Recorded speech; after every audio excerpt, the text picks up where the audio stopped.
I'm Susie Davis, and I'm a watercolor artist, though lately an acrylic artist also.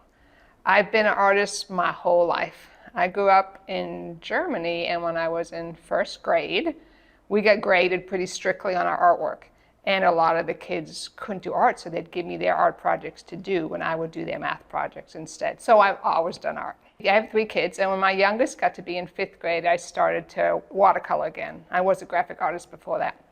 And I just hung my work at like a Starbucks, you know, I had my dog and my kids and whatever else. And people just kept calling me about doing pet portraits for them. So I started doing all these pet portraits, which I love because I love animals. I get to go meet the animals, get to know them a little bit, take my own photos.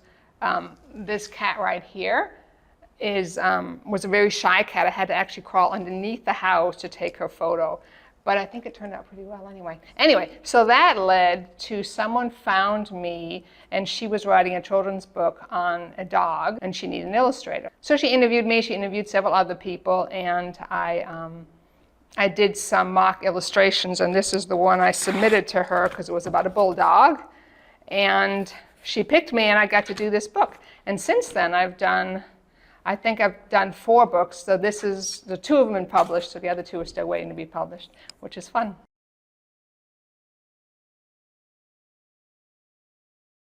What I love about watercolor is watercolor, and I'll explain that in a second, it's just kind of fun. It's like I always tell when I teach classes, it's water, and then you put color into it. You let the water just flow. And then you come back, you can put layers on, you can put more detail. But I kind of love that with just seeing what you get. You never quite know, and you can mix the colors and get fun results. But since I've been doing it, I think I started when I was 15, I kind of know how to control what I want and what colors would work well together.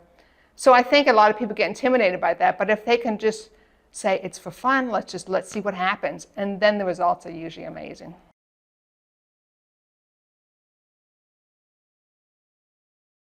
Well, these are more a moment in time.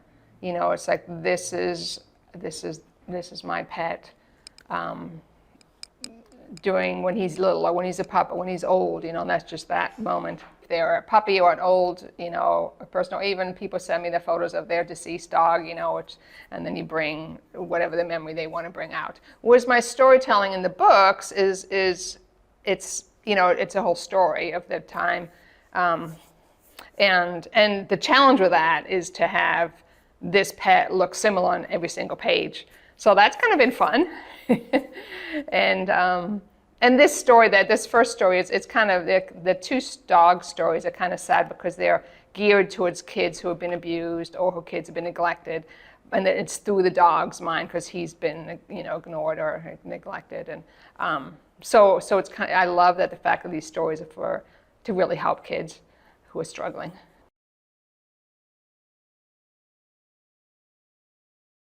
Well, like I said, I was selected out of 5 other illustrators, and the first thing I did was submit, you know, like I showed you this before, I submitted a bunch of illustrations. And the funny thing is, after she selected me, that weekend I broke my wrist, my right wrist, and said, I can't do this, you know. But thank goodness she was doing fundraising, and you know, then I got a nice cast, and so this whole book actually was painted with my arm in a cast, which is kind of cool. Anyway, but the process, sorry, I got distracted, is she submits me, Hope is her name, Hope Walters was the author, and she submitted me just a typewritten copy of all the pages, and she said page 5 and 4, and then I would go back and I would draw these little thumbnails of just a quick sketch. This is what I'm thinking about. This is, you know, the angles that maybe that could work, and they're pretty small. And then we go back and forth with that a little bit, and we met a few times, and then I do a bigger drawing of it, more in color, a little more detail, so you can see this is what it could look like. And from that, then I would do a watercolor, which you'll see on the walls, that kind of a pretty tight watercolor. And then finally, I would finish it. And what I have here is just some examples of the paintings before the text is put in the book. And what I do is I finish the painting and then I send it to be scanned and then they send that scan to the printer, and then the printer puts the text in there. So I have some pages that I'll show you, and then I'll show you the pages in the book so you can see what it looks like. So this is Little Punk, and he just got, this nice person, Xander, found him and brought him to this barn, and there's other dogs there, and he's just kind of curious what's going on. So see, here it is with the type in there. Okay, and then we have another page where he's at home. He's still kind of shy, so he's hiding, and the kids are there playing, and he feels, you know, he's just sitting there. They're not going to try to pull him out, but he's like, okay, I think this is my family, but I'm not sure. You know, so there he is, and there it is with the type in there. And then lastly, this is where he's pretty comfortable. He's getting taken care of the family now. He goes, this is my family. Somebody's knocking on the door. I don't like this. So that's kind of fun. He's finally feeling pretty good. Though when I met him, he was still kind of shy, you know. And there was a text in there. So as you design these pages, you kind of have to think about, you know, the text has to be in there. You can't just fill the whole thing with paintings because you do have to have room to be able to read the story. Anyway, so that's kind of the basic way you make a children's book.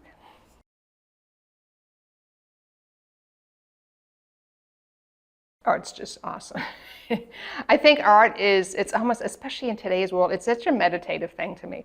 It's so important that you can just relax your mind.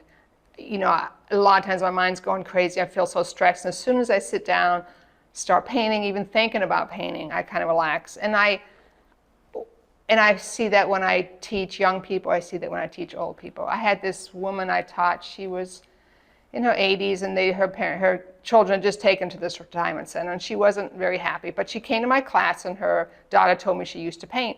And she came, and she was just miserable. She was sad. But while she was painting, she just got lifted up. And she was so happy by the time the hour was over. It was like, this is what art's about. This is what we all need.